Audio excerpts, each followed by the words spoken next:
గొప్పతనము, మహిమ, వారి అనుగ్రహము, ఆగ్రహము. అంటే మనకి కాశీలో ఉన్నటువంటి 4వ నెంబర్ గేట్ దగ్గర దండపాణి, సంభ్రమ, విభ్రమ ఉన్నారు. వారి యొక్క చరిత్ర గురించి చెప్పుకుందాం.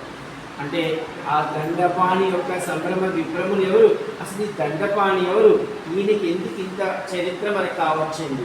ఈయన చాలా, అంటే కాశీలో మనకి 56 మంది దండపాణులు ఉన్నారు.